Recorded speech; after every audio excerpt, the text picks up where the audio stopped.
What if your body has been giving you quiet signals and they've been there for months, maybe even years, without you realizing what they mean? Before any diagnosis, before any lab test, sometimes the earliest changes don't show up in a clinic.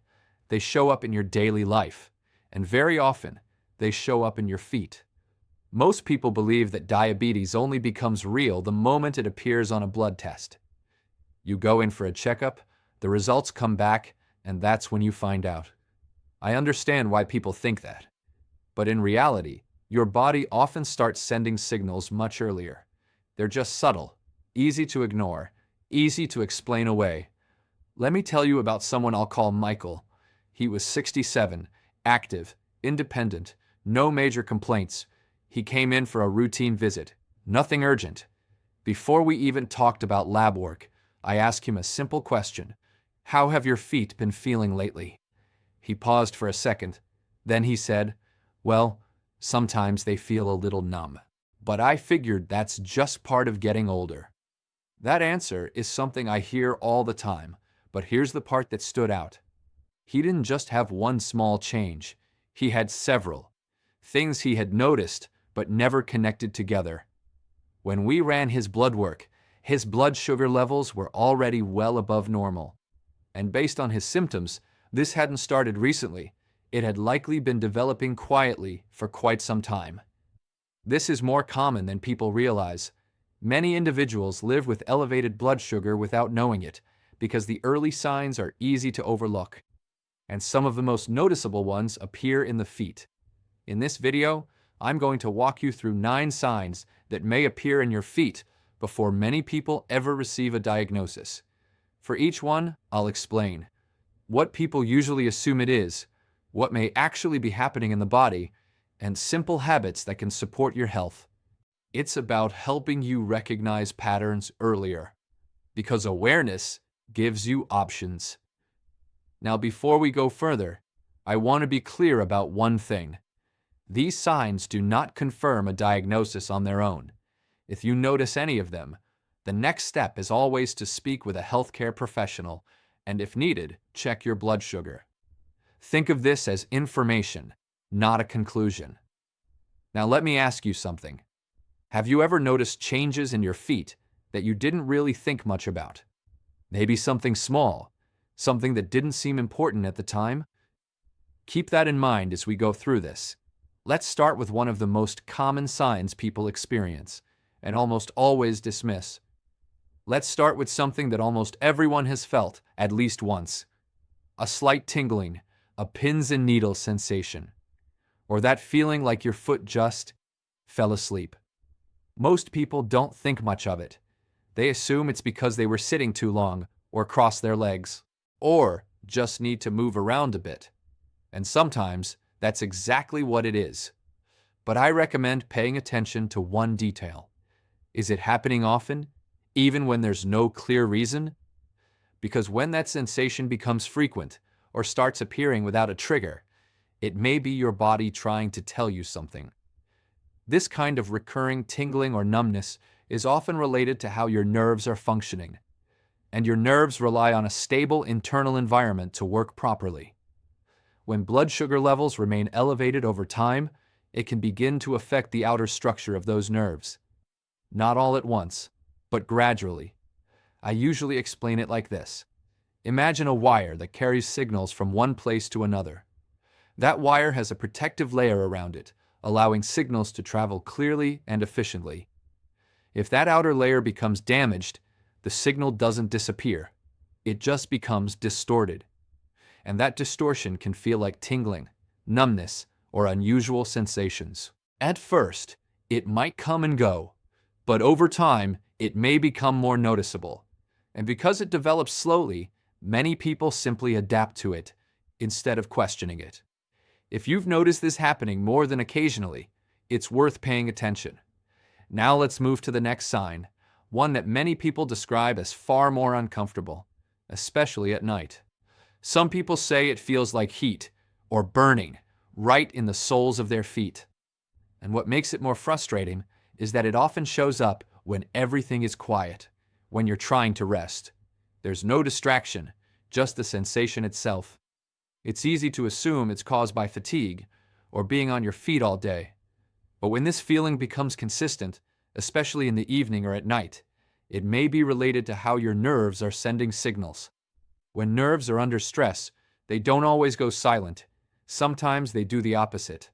They send signals that don't match what's actually happening. Your brain receives a message, heat, burning, even though there's no external cause. I like to compare it to a smoke detector that starts going off even when there's no fire. The system itself is misfiring. And while the sensation is very real, the source is internal. If this is something you've experienced repeatedly, especially without a clear reason, it's worth taking seriously. Now let's talk about a sign that may seem small at first, but becomes important very quickly. Slow healing, a small cut, a blister, a scratch, something that normally would disappear within days, but instead it lingers, week after week. Some people wait it out. They assume it will eventually close on its own, but when healing slows down, it usually means the body is not delivering what the tissue needs to repair itself efficiently. Blood carries oxygen, nutrients, and immune support, everything required for healing. If that delivery system is not working optimally, recovery takes longer. I often explain it like watering a plant. If the water flow is reduced, the plant doesn't immediately die. It just struggles to recover and grow. The same idea applies here. When a wound stays open longer than expected, it becomes more vulnerable, and that's when complications can begin. So here's something simple I recommend. Take a moment after a shower or before bed and actually look at your feet. Not casually, intentionally. Check the skin. Look between the toes. Notice anything that doesn't seem to be healing as it should. Because the earlier you notice changes like this, the more options you have to address them. Now let me ask you something again. Have you experienced any of these so far, even occasionally? If yes, just take note of it. No need to panic. But it's information worth paying attention to. In the next part, we're going to go deeper into signs that are even more visible. Things you can actually see just by looking at your feet. And some of them are much more common than people realize. Now let's move into signs that you don't just feel. You can actually see them. And what's interesting is that many of these changes are right in front of people every day. They just don't recognize what they might mean. Let's start with skin color. Have you ever noticed areas on your feet or around your ankles that look slightly darker, or more reddish, or even a bit bluish compared to the rest of your skin? Most people assume it's just natural variation, or maybe sun exposure, or simply aging. And sometimes that's true. But there is a pattern that's worth paying attention to. When circulation becomes less efficient, certain areas, especially in the lower legs and feet, may not receive the same level of fresh, oxygen-rich blood. And over time, that can change how the skin looks. Instead of a healthy tone, the color may shift. Slightly darker, more red than usual, or in some cases, even a faint bluish tint. I usually explain it like this. Think of your blood as a delivery system. Its job is to bring oxygen and nutrients to every part of your body. Your feet are at the very end of that delivery route. So if something slows the process down, your feet are often the first place where that change becomes visible. And your skin reflects that. Now let's talk about something that many people deal with, but often underestimate. Dry, cracked heels. This is extremely common. People often say, "My skin just gets dry. It's always been like this." And in many cases, dryness is exactly that, just dryness. But there's a difference between occasional dry skin and persistent cracking that doesn't improve, even with regular care. When the body's internal regulation of moisture is affected, the skin may begin to lose hydration from within, not just from the outside. And when that happens, the surface becomes more fragile. Cracks may appear, sometimes small, sometimes deep enough to cause discomfort. And here's why this matters. The skin acts as a protective barrier. When that barrier is compromised, even slightly, it becomes easier for irritation or other issues to develop. So if you notice that your heels remain cracked no matter what you try, or the condition seems to be getting worse over time, it's worth looking at the bigger picture. Now let's move to another sign that people often explain away: swelling. At the end of the day, your feet or ankles may feel slightly puffy. You might notice marks from your socks. For many people, this seems normal, especially after standing or sitting for long periods. And yes, occasional swelling can happen, but when it becomes consistent, when it happens even without obvious reasons, that's when it deserves attention. Your body constantly manages fluid balance.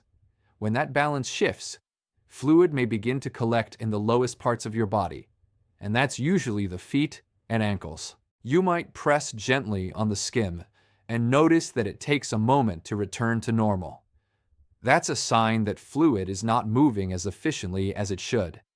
I often describe it like this. Imagine a system designed to filter and move fluid continuously. If that system becomes less efficient, things start to back up, and gravity pulls that fluid downward. Now again, this doesn't point to one single cause by itself, but when it appears alongside other changes, it becomes part of a pattern, and patterns are what matter most. Let me pause here for a moment and ask you something directly. Have you noticed any visible changes in your feet recently? Color, texture, swelling, anything that seems different from before? You don't have to answer out loud, but being aware of these details is more important than most people realize, because your body doesn't usually send just one signal. It sends several, quietly, consistently, over time, and when you start to connect them, the picture becomes clearer. In the next part, we'll talk about signs that go beyond appearance, sensations and changes that may indicate deeper patterns in circulation and nerve function. And this is where things become especially important to recognize early. Now let's talk about signs that are harder to ignore, not because they are always severe, but because they start to interfere with how you feel on a daily basis. The first one is pain. Not the kind that comes from an obvious injury, not from a fall or a strain. This is different. People often describe it as sharp or sudden, sometimes like an electric sensation.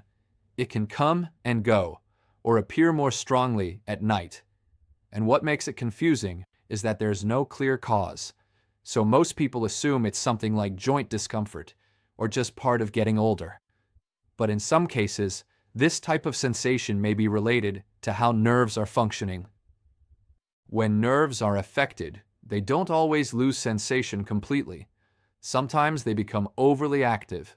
Instead of going quiet, they send signals that don't match what's actually happening, and your brain interprets those signals as pain. I often compare it to a system that's misfiring, like an alarm that keeps going off even when there's no real threat. The signal is real, but the cause is internal. If this kind of sensation becomes frequent, especially without a clear reason, it's worth paying attention to. Now let's move to another sign that many people don't think much about at first: cold feet. Some people naturally have colder hands and feet. That can be normal. But here's the important distinction. Are your feet cold even when the environment is warm? Even when you're covered? Even when the rest of your body feels comfortable? If the answer is yes, that's something to notice. Your blood plays a major role in regulating temperature throughout your body. It carries warmth, along with oxygen and nutrients. When circulation to certain areas becomes less efficient, those areas may feel cooler than they should. I usually explain it like this. Imagine a heating system where warm air is supposed to reach every room. If the pathway to one room becomes restricted, that room stays cold, no matter how well the rest of the system is working. Your feet are often the first place where that change becomes noticeable. Now let's move to a sign that is very subtle and often goes completely unnoticed: hair loss on the lower legs and feet. Most people don't actively check for this. They don't think about it. But if you look closely, you might notice that hair in that area has become thinner, or in some cases, has disappeared altogether. And here's why that matters. Hair follicles depend on a steady supply of nutrients and oxygen.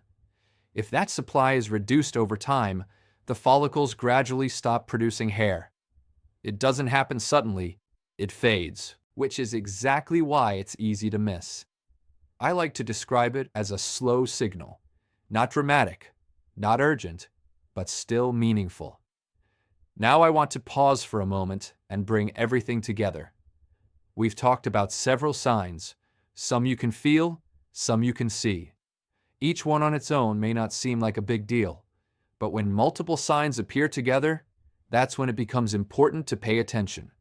Because your body rarely sends just one signal. It sends patterns. And recognizing those patterns early gives you an advantage. So here's something simple I want you to do. Tonight, before you go to bed, take a minute. Sit down somewhere comfortable and look at your feet. Not quickly, carefully. Notice the skin, the color, any areas that feel different. Ask yourself, has anything changed over time? If you notice something that concerns you, the next step is simple. Speak with a healthcare professional. A basic blood test can provide clarity. And the earlier you check, the more options you have moving forward. This isn't about fear. It's about awareness and taking small steps early. Because small steps, taken consistently, can make a meaningful difference over time. If you found this helpful, consider sharing it with someone you care about. Sometimes, the right information at the right moment can make all the difference. And if you'd like more content like this, simple explanations, practical insights, you can follow along for future videos. Take care of yourself, and I'll see you in the next one.